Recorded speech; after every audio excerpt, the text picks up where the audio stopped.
Hi everyone, welcome back to code step by step. My name is Anil. React 18 market में आ चुका है। सो एक क्वेश्चन के साथ में स्टार्ट करते हैं। क्या रिएक्ट 18 हम लोग प्रोजेक्ट के लिए यूज कर सकते हैं? क्या ये स्टेबल है? आंसर है नहीं। अभी के लिए रिएक्ट 17.0.2 ये स्टेबल रिलीज है इसकी। अगर आपको प्रोजेक्ट के लिए यूज करना है तो यही यूज करना है। और जब भी आप क्रिएट रिएक्ट ऐप से एप्लीकेशन इंस्टॉल करोगे ना, तो आपको यही वाला वर्जन बाय डिफॉल्ट मिलेगा। तो रिएक्ट 18 क्या है? देखो, जैसे ही हम लोग कोई प्रोजेक्ट वगैरह बनाते हैं, उसकी टेस्टिंग करते हैं हम लोग, इसी तरीके से रिएक्ट लाइब्रेरी की टेस्टिंग चल रही है। रिएक्ट 18 उन्होंने बना दिया है। अभी उसकी अल्फा रिलीज है, फिर उसकी बीटा रिलीज आएगी और उसके बाद में वो स्टेबल होगा। अभी भी इसको 6 महीने से 1 साल तक लग जाएगा प्रॉपर स्टेबल होने के अंदर। ठीक है, ऑलराइट। सो ये आपको पता चल गया। इस वीडियो में क्या क्या देखने वाले हैं ये देख लेते हैं। सबसे पहले ऑलमोस्ट आपको रिएक्ट 18 का सब कुछ पता चल जाएगा। इंस्टॉल कैसे करते हैं मैं आपको ये बता दूंगा। इसके अंदर 2-3 नए फीचर हैं। बेसिकली ये 3 इसके मेजर फीचर हैं। ऑटोमेटिक बैचिंग, स्टार ट्रांजिशन और सस्पेंस, ये 3 आए हैं। हर चीज का, इन दोनों फीचर का मैं आपको यूज करके बताऊंगा ताकि आपको अच्छे से समझ में आए। बट सस्पेंशन का मैं आपको कोड करके दिखाऊंगा नहीं। कोड पहले से बना हुआ है रिएक्ट की वेबसाइट पे, वो दिखा दूंगा। ऐसा क्यों? देखो, सस्पेंशन एक एडवांस टॉपिक है। ये यूज होता है SSR, that means server side rendering के साथ में। और मैं सर्वर साइड रेंडरिंग बना के उसको इंप्लीमेंट करके और बाद में आपको कोड रन करके दिखाऊं तो कम से कम ये मेरा आधा पौना घंटा ले लेगा। और ये इतना यूजफुल फीचर है भी नहीं बिगनर्स के लिए। एडवांस लेवल पे ठीक है, मैं समझ सकता हूँ कि काफी यूजफुल फीचर है, बट जिनको 1-2 साल का या फिर एक्सपीरियंस है या फिर वो बिगनर है, उनके लिए ये इतना ज्यादा यूजफुल है भी नहीं, ऐसा मुझे लगता है। राइट। सो इसीलिए मैं इसका कोड वगैरह, डेफिनेशन वगैरह सब कुछ बताऊंगा आपको डिटेल में, बट कोड करके नहीं दिखाऊंगा मैं आपको। और बाकी हर चीज़ कोड करके दिखा दूंगा। All right. सो ऑफिशियल डॉक्यूमेंटेशन के ऊपर जाते हैं। इन्होंने ये प्लान्स वगैरह कर रखे हैं। इन्होंने बोला कि 3 हम नए फीचर लेके आने वाले हैं। ऑटोमेटिक बैचिंग, स्टार ट्रांजेक्शन और न्यू स्ट्रिंग सर्वर रेंडर, जिसको हम लोग बेसिकली सस्पेंशन बोल सकते हैं। आफ्टर दैट इन्होंने एक चीज बोली है कि ग्रेजुअल अडोप्शन स्ट्रेटजी यूज करेंगे। अब ये क्या है? देखो, क्या होता है कि जब भी कोई एक अपडेट आती है ना किसी भी लाइब्रेरी या फिर फ्रेमवर्क के अंदर, चाहे प्रोग्रामिंग लैंग्वेज के अंदर, वो कभी भी ऐसा नहीं करते कि जैसे कि रिएक्ट 17 में जो कुछ चीजें चल रही हैं, रिएक्ट 18 आते ही वो पुरानी वाली सारी चीजें बेकार हो जाएंगी। जो आपने पढ़ा है, जो चीजें आपने यूज करें, वो सारे बेकार हो जाएंगे और रिएक्ट 18 में सब कुछ नया आ जाएगा। जी नहीं, ऐसा नहीं होता। कुछ ही चेंजेस आएंगे। जैसे कि 3 तो मैंने आपको मेजर चेंजेस बता दिए, कुछ छोटे मोटे चेंजेस और आएंगे, बाकी सब कुछ सेम रहेगा। दैट मीन्स अगर आप रिएक्ट 17 पढ़ रहे हो तो वो रिएक्ट 18 में डेफिनेटली काम आएगी, वो आपके लिए बेकार नहीं है। रिएक्ट 16 पढ़ रहे हो तो भी डेफिनेटली और आपकी रिएक्ट 18 में भी काम आएगी, बिकॉज 99% कोड, सिंटैक्स, फीचर सब कुछ सेम रहेंगे। 1% बस नई चीजें आ जाती हैं। और इसी को ग्रेजुअल अडॉप्शन स्ट्रेटजी बोलते हैं। इनका कहना है कि हम लोग ऐसा नहीं करने वाले कि जो आपने रिएक्ट 17 में पढ़ा है 18 में आने के बाद तो सब बेकार हो जाएगा, कोड वगैरह नहीं चलेगा, सब कुछ चलेगा आपका। और यही बेसिकली इसका मतलब भी होता है। All right. सो उसने उसने बोला है कि अगर आप लोग रिएक्ट 18 को ट्राई करना चाहते हो तो कैसे यूज कर सकते हो। इन्होंने एक लिंक दिया हुआ है। ये सारे के सारे लिंक मैं डिस्क्रिप्शन बॉक्स में डाल दूंगा, आपको टेंशन लेने की जरूरत नहीं है।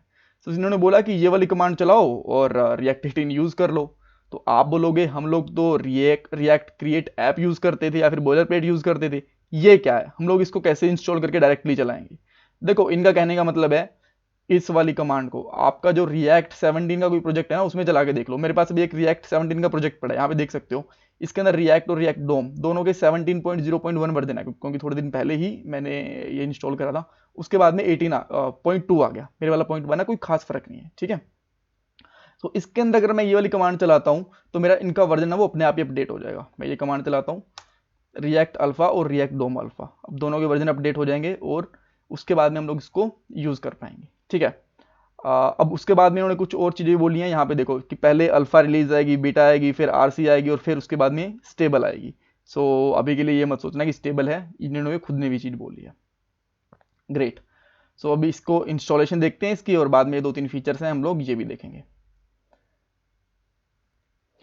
जैसे ही हम लोग रिएक्ट 18 इंस्टॉल करेंगे ना, उसके बाद में क्या हम इसको डायरेक्टली यूज कर पाएंगे, कोई प्रॉब्लम नहीं आएगी। बट एक छोटा सा हमें एरर दिखेगा कंसोल के अंदर, उसको रिजोल्व कैसे करना है मैं आपको वो भी बताऊंगा। ठीक है। ग्रेट। रिएक्ट 18 इंस्टॉल हो चुकी है और यहाँ पे वर्जन भी देख सकते हो, बड़ा एक अजीब सा नाम आ गया। पहले यहाँ पे 17.0.1 था ना, इतना छोटा सा था, अब काफी ज्यादा बड़ा आ गया बिकॉज ये अल्फा के अंदर है। सो इनकी मुझे जरूरत नहीं है, इनको मैं अभी के लिए हटा देता हूँ। ठीक है। अब इसको हम लोग रन करके देखते हैं। अच्छा ये ऑलरेडी रन हो ही रही है, सो मैं कहाँ ओपन करता हूँ इसको, यहाँ पे ओपन करता हूँ 3000 पोर्ट के ऊपर। और ओके, कई बार इसको रिफ्रेश करने की जरूरत पड़ जाती है बिकॉज वर्जन चेंज हुआ है, हो सकता है इसको रिस्टार्ट करने की जरूरत भी पड़े, बट पहले इसको हम एक बार रिफ्रेश करके देखते हैं।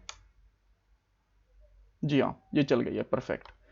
सो अब मैं इसकी कंसोल ओपन करता हूँ यहाँ पे, और कंसोल ओपन करने के बाद में आपको एक यहाँ पे एरर दिखेगा, React DOM dot render is not longer supported to React 18। सबसे बड़ा एक ये भी चेंज है, ठीक है, सबसे बड़ा तो नहीं बोलूंगा बट ये एक चेंज है।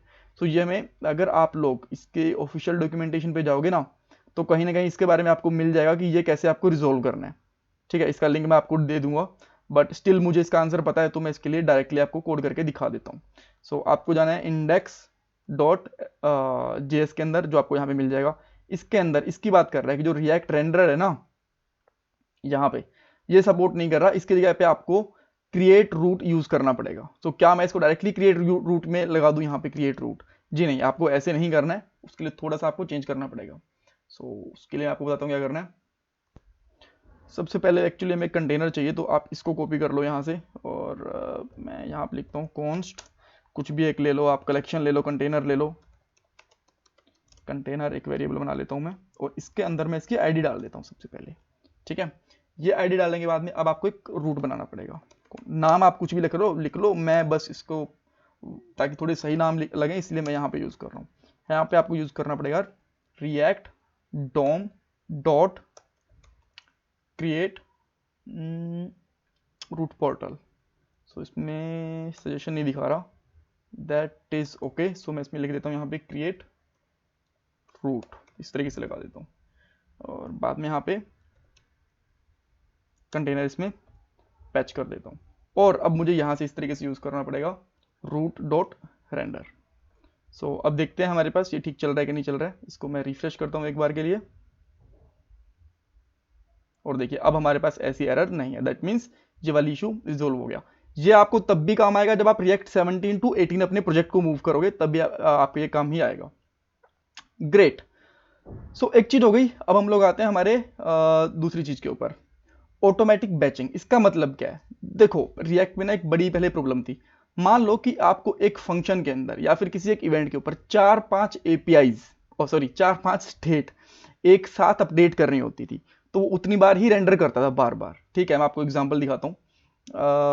उसमें क्या होता था कि आपका जो आपकी एप्लीकेशन थी उसकी परफॉर्मेंस लो होती थी, बिकॉज आपने 4 स्टेट अपडेट करी, आपका 4 बार कंपोनेंट री रेंडर होगा।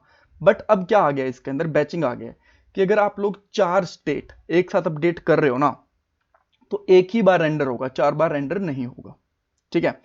सो आई विल शो यू कि कैसे काम करता है। मैं app.js में जाता हूँ, यहां पे मैंने 3 स्टेट लिस्ट ले रखी है पहले से, ठीक है, और एक बटन भी ले लेता हूं यहां पे, और इस बटन क्लिक भी करता हूं, अपडेट ऑल डेटा, ठीक है। इस पर मुझे फंक्शन कॉल करना पड़ेगा, ऑन क्लिक यूज करता हूं मैं, और ऑन क्लिक के अंदर मैं यहाँ पे यूज करता हूं अपडेट ऑल करके एक फंक्शन बनाऊंगा,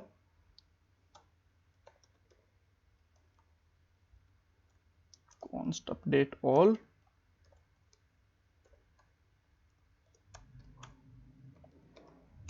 और यहाँ पे मुझे कंसोल लिखने की जरूरत नहीं है, बट डायरेक्टली तीनों की तीनों स्टेट को अपडेट करवाता हूँ। सबसे पहले मैं नेम अपडेट करवाता हूँ,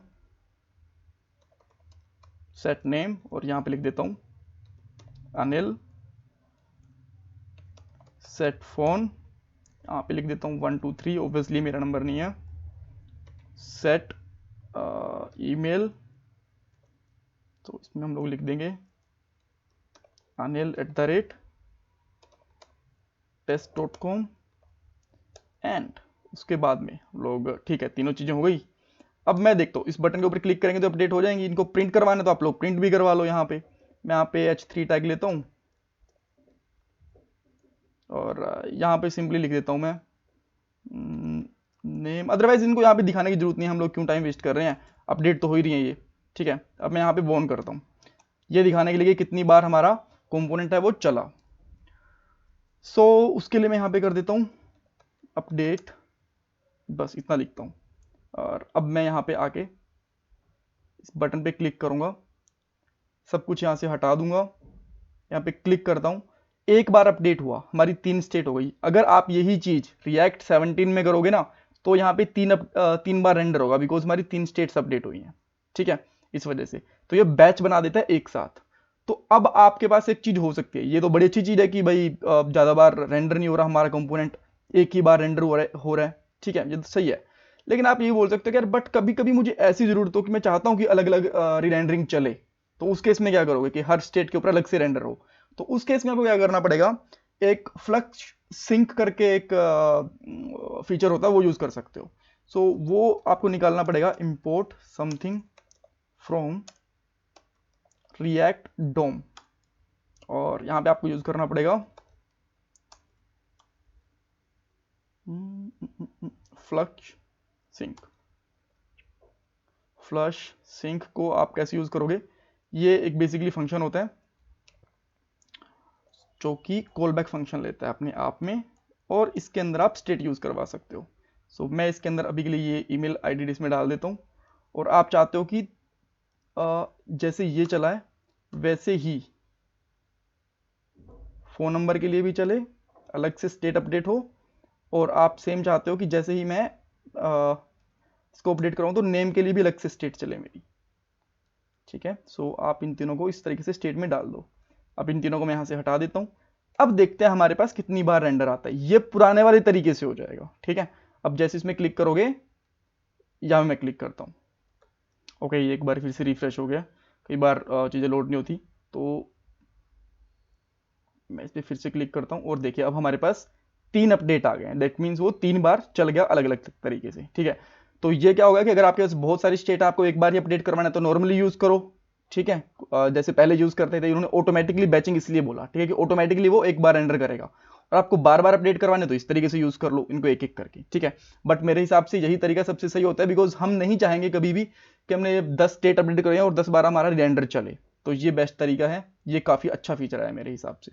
ठीक है, इसको मैं भी के लिए कमेंट कर दे रहा हूं ताकि ये वाला कोड मैं आपको गिट के ऊपर भी दे सकूं, आप लोग इसको यूज करना चाहो तो यूज कर सकते हो। आफ्टर दैट सेकंड फीचर आया इसके अंदर, ये है स्टार्ट ट्रांजिशन। इसमें क्या होता है, मान लो कि आपकी 2 स्टेट है, एक स्टेट एक दूसरे के ऊपर डिपेंड कर रही है। मान लो कि सबसे पहले मैं इसी के अंदर एग्जांपल देके बताता हूं, बाद में एक रियल लाइफ एग्जांपल भी मैं आपको दे दूंगा। आप चाहते हो कि नेम स्टेट पहले अपडेट हो और नेम स्टेट के अपडेट होने के बाद में इसकी डिपेंडेंसी वाली ईमेल अपडेट हो, दोनों नहीं चाहते कि एक साथ अपडेट हो। ठीक है, तो उसके लिए आप लोग क्या करोगे, यूज ट्रांजेक्शन होता है एक, यूज ट्रांजेक्शन होता है, स्टार्ट ट्रांजेक्शन होता है basically, sorry yes start transaction, इसको यूज करोगे आप। और आपकी अगर कोई डिपेंडेंसी है तो पहले डिपेंडेंसी रिजोल्व होगी और बाद में वो आपकी चीज होगी जो चलाने वाली होगी वो चलेगी। ठीक है, तो आप इसका एक रियल लाइफ एग्जांपल मैं आपको बताता हूँ। जब भी आप लोग सर्च करते हो, मान लो मैं यहाँ पे कुछ भी सर्च कर रहा हूँ अभी के लिए, यहाँ पे मैं लिखता हूँ टेस्ट। ठीक है, तो जैसे आप टेस्ट करोगे आपको यहाँ पे रिजल्ट भी दिख रहे हैं यहाँ पे इस तरीके से। ठीक है, सो जैसे ही आपको ये रिजल्ट दिख रहा है, आप चाहते हो कि पहले तो ये वाली स्टेट सेट हो जाए ताकि मेरे यहाँ पे जो टाइप कर रहे हैं वो, और बाद में उसके रिजल्ट दिखें। ठीक है, कभी ऐसा ना हो कि ये हमारी स्टेट ऊपर वाली हैंग हो जाए, रिजल्ट पहले दिख जाए और बाद में टाइप करा हुआ बाद में दिखे। तो ऐसी प्रॉब्लम को रिजोल्व करने के लिए कई बार एक स्टेट की दूसरे पे डिपेंडेंसीज होती है, तब हम लोग स्टार ट्रांजेक्शन यूज कर सकते हैं। एग्जाम्पल मैं आपको दिखाता हूं। वैसे तो इसके अंदर कोई मेजर एग्जाम्पल नहीं दिया गया इसके अंदर, बट स्टिल एक मैं एग्जाम्पल छोटा सा बना के आपको दिखा देता हूं। सबसे पहले आपको क्या करना पड़ेगा, स्टार ट्रांजेक्शन आपको यहां से इंपोर्ट करना पड़ेगा। स्टार ट्रांजेक्शन, और आप इसको यूज कर सकते हो यहाँ पे। लेट से कि आपको सबसे पहले एक नेम स्टेट है वो अपडेट करनी है, तो सेट नेम आप नॉर्मली लिखो, इसको अपडेट करवाओ। यहाँ पे आप कुछ पुट कर सकते हो अनिल सिद्धू इस तरीके से। और अब चाहते हो कि जो आपकी सेकंड स्टेट हो थोड़ी सी इस स्टेट के अपडेट होने के बाद हो, तो आपको स्टार्ट ट्रांजेक्शन करना है इस तरीके से। और यहाँ पे आने के बाद में आपको जो आपकी सेकंड स्टेट है, लेट से कि आपको फोन नंबर बाद में अपडेट करवाना है, तो आप यहाँ पे पुट कर सकते हो। अब क्या होगा, अपडेट तो ऑब्वियसली होगी नॉर्मल तरीके से, बट जब आपकी नेम अपडेट हो जाएगा ना, उसके बाद में सेकंड वाली स्टेट होगी वो अपडेट होगी, ऐसा नहीं कि वो पहले ही अपडेट हो जाएगी। ठीक है, इस तरीके से हमारी जो डिपेंडेंसीज वगैरह होती है, और फ्लो अभी तो नॉर्मल फ्लो ही दिखेगा, इसमें कुछ अलग से दिखेगा नहीं आपको, दोनों स्टेट अपडेट हो रही है। इससे आप ये भी यहां से पता चल जाएगा कि जब दोनों स्टेट अपडेट हुई तो पहले ये नेम हुई, जब उसके होने के बाद में इसकी जो डिपेंडेंसीज थी वो रिजोल्व हुई, इसलिए यहाँ पे 2 कंसोल लोग आए, अदरवाइज नॉर्मली तो एक ही कंसोल आना चाहिए था। ठीक है, सो ये फीचर हो गया। आफ्टर दैट सस्पेंशन, सस्पेंशन मैं आपको यहाँ से दिखाता हूँ एक्चुअली, बिकॉज सस्पेंशन अगर मैं करके इंप्लीमेंट करके दिखाऊंगा ना तो it will take lots of time, और जैसा मैंने आपको बताया कि फ्रेशर्स के लिए तो ये ज़्यादा यूजफुल फीचर है भी नहीं। सो इसके अंदर होता क्या है, पहली तो एसएसआर, जो एसएसआर होता है ना हमारा, उसके लिए कई बार क्या होता है, एसएसआर क्या होता है इसका थोड़ा सा मैं आपको बता देता हूँ। इसके लिए मैंने तो स्लाइड भी बनाई हुई है यहाँ पे, ठीक है। इस होता क्या है ये आपको बताता हूँ, और इसके इश्यूज क्या होते हैं। हमारी वेबसाइट को स्पीड इंप्रूव करने के लिए हम लोग कुछ डाटा पहले सर्वर से लेके आते हैं और बाद में उसको रिएक्ट वाले एप्लीकेशन, बिकॉज रिएक्ट तो क्लाइंट साइड पे काम करता है ना, उन दोनों को पैच कर देते हैं, ठीक है। सो उस टाइम पे क्या होता है, जब आपका डाटा आ रहा होता है ना सर्वर साइड से, तो वो वर्किंग में नहीं होता।